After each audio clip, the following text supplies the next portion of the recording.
Okay, teka na. So, ito po yung 12 HP dealer. So, gear type po yan, heavy duty. Ngayon, ito po, may customer na, may client na po para dito, in-assemble na namin. So, nalagyan na namin siya ng gear oil, mga 2 liters. Engine oil, mga 1.5 liters po siguro. So, ngayon, pakita natin kung paano, i-start muna, and then later on, pakita natin kung paano i-operate. So, very simple lang naman po ito kung paano i-start. Kaya, Mark. So, bago mo i-start, dapat, ito po yung pinaka-engine stop mo So, dapat nakababa yan. And then, acceleration, lagyan mo ng konti. And then, teka mo na. Ito, dapat siguraduhin nyo rin itong engine, itong seat na to, nakababa. Ganyan po siya. So, para may flow tayo ng diesel. Ngayon, ito naman yung choke.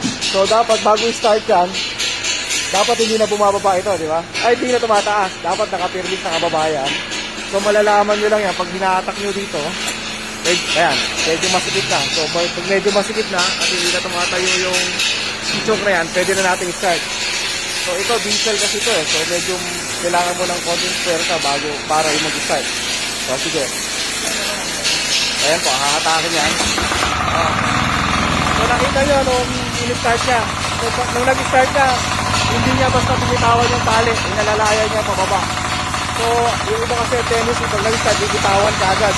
So, masisira po itong pullback. So, kung pullback spring na masisira. So, ayan to. Naka-start na siya.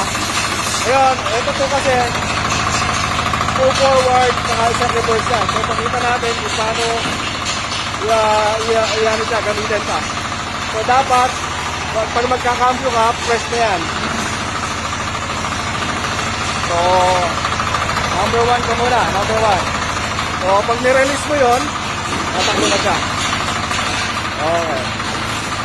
So, pag i-stop ka, pipindutin mo rin to, di ba? Ngayon, reverse naman. Reverse niya ay 0. So, naka-press din siya doon. Pag na-i-0 mo na, re-release mo yun, ito naman ang pipindutin mo. So, same thing. Press, cambio ka, release. Release mo yun, tatakbo. Tapos, stop, press muli. 0, release ka doon, then pindot yan, mag-start yan. So, ganun lang po kasi yung mag-operate ng 12 HP.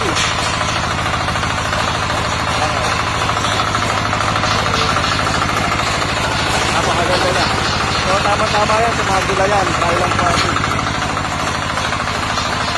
So, yan po, ang kasama niya sa set, ito po, rotovator and diesel. So later on, papakita rin naman namin gagawa ng video. Kasi pagka complete dryland preparation, hindi lang, ito po yung mga ibang kailangan nyo na attachment. So ito po ay mga sold separately yan. So ito po yung body wheel, split flow, single flow, saka yung bed maker. Yung panggawa na ng kama. So later on, magla-live po kami, papakita namin sa inyo kung paano ginagamit yung mga attachment na ito. O paano kinakabit sa tiller yung mga attachment na yan. Thank you po. Salamat.